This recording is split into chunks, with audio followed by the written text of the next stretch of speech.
I'd first like to start, though, by thanking everyone for coming to this debate. Thanks to our opponents for coming all the way from Britain. Thank you to the university for supporting the debate team and allowing us to travel and demonstrate the talent, tenacity, and intelligence of our student body to the nation. So that said, let's get started with the debate. It's been a while. The 2012 presidential election is already heating up this year, and the American people enter a brave new world of unrestricted campaign funding. Corporations and the most powerful 1% of the nation are able to funnel unlimited amounts of money towards political campaigns, oftentimes without the American people even being aware of where those funds are going. As Newt Gingrich quipped, "I know I'm looking forward this year to selling my vote in the election," and I am too.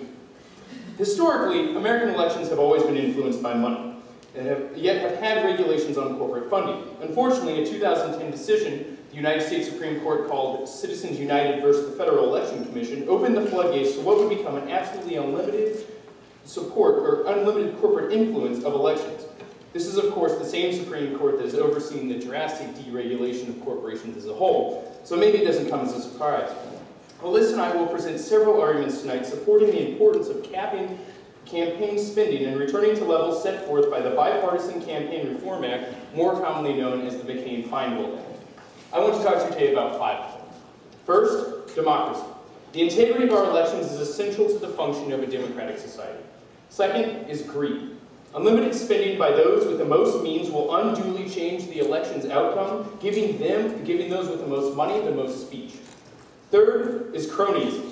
Unlimited political spending encourages candidates to court those who have the most money and thus gain the most exposure and support for their campaigns. This literally leads to the sale of candidates' political favors to those with the most money. Fourth is public debate. A cap on total spending on public campaigns places all candidates on an equal level. This allows voters more time to engage in learning the issues from candidates rather than having to hear stump speeches for more funding. And finally, equality.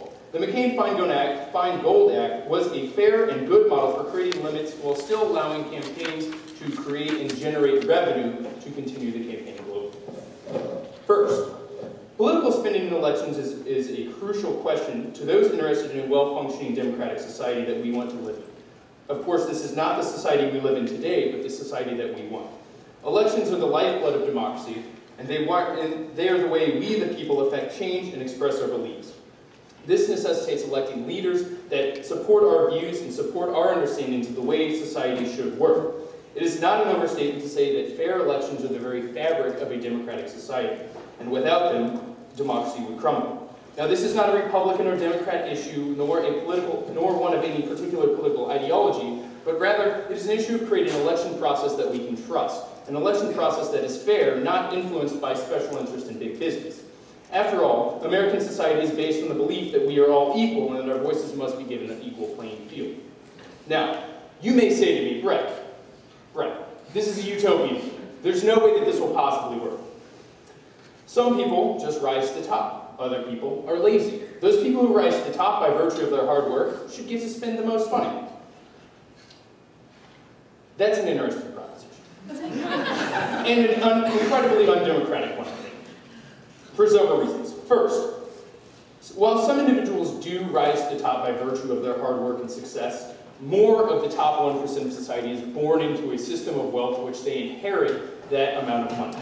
Second, I would submit to you, and especially our 2 colleagues here, that if you can look me in the eye and tell me that most Americans are not hardworking and not wanting to influence the political system, then I would submit that you have not met many people here at North Texas University. A university that is interested in engaging the political system the best they can. And while limited political spending diminishes the voices of every person in this room, and only supports the voices of those with the most means.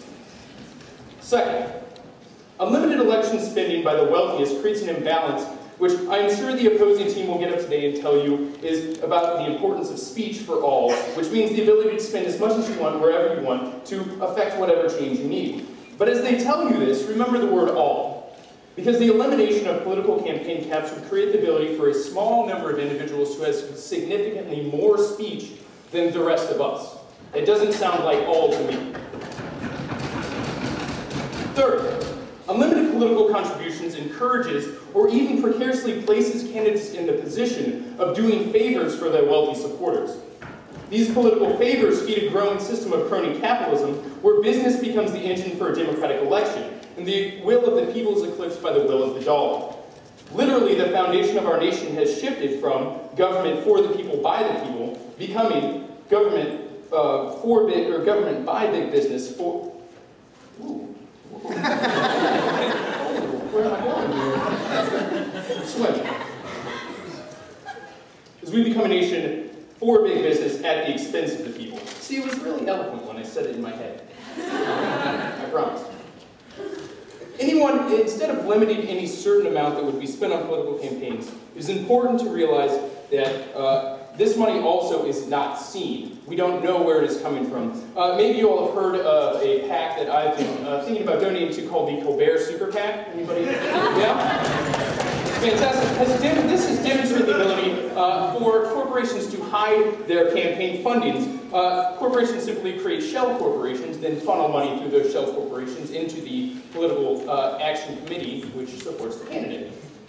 Leading the great philosopher Stephen Colbert to ask of the practice, what is the difference between this and money laundering? And if you can tell me, I'd be very interested. I'm coming up after the debate and enlighten me with your comments. Fourth, campaign spending does nothing short of ensuring elections are more fair for both parties and ensuring that each candidate spends time engaging the issues, not stumping for more donations. To my mind, if I have to hear more about why I should support a candidate than why I should donate money to a candidate constantly via email every single day, that would be better. That sounds like a fantastic election process. So a limit on campaign contributions would mean, inevitably, that there would be less constant requests for donation and more actual discussion of the issues at hand. Fifth, the McCain-Feingold Act sets a good limit, and to quote directly from the bill's summary of the congressional record, the Bipartisan Campaign Reform Act, everyone pay attention, this is what we're proposing, bans soft money from being contributed to the federal and state candidates, the national and local parties. The BCRA also prohibited nonpartisan issue ads funded by soft money corporations, labor unions, those referring to the candidates for federal elections without expressly advocating their election or defeat within 60 days of the general election or 30 days prior to a primary election. And it also required disclosure for financing electioneering communications in excess of $10,000 per year. Y'all probably need that. Any questions?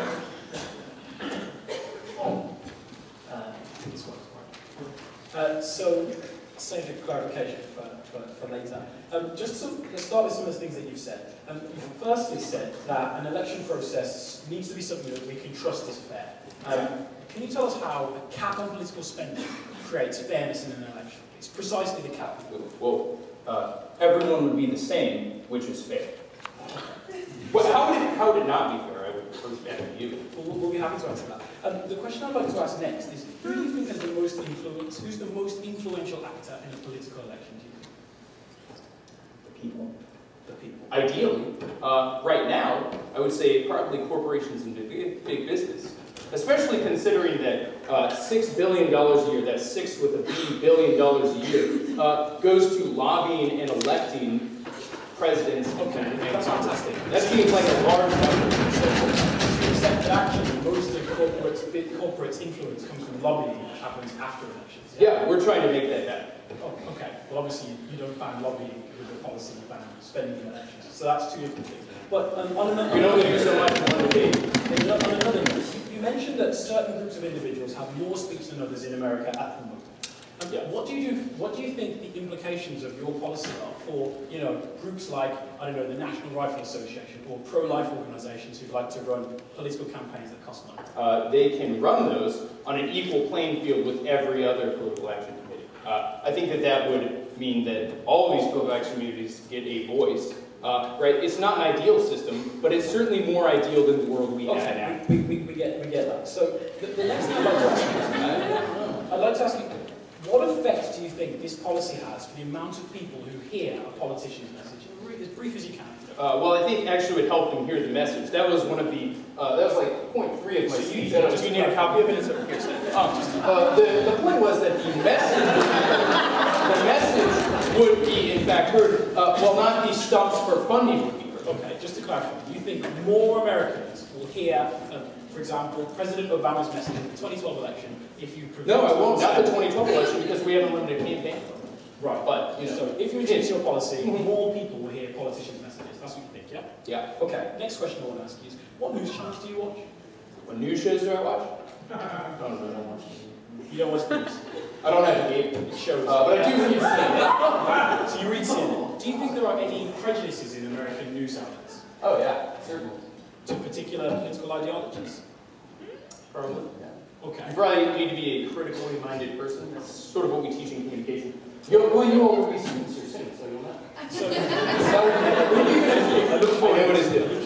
It's continue this edifying discussion. The one thing I'd like to ask finally is, what impacts do you think it has when you remove politicians' voices from political discourse and increase... I don't think politicians' voices are in political discussion now. That's the problem.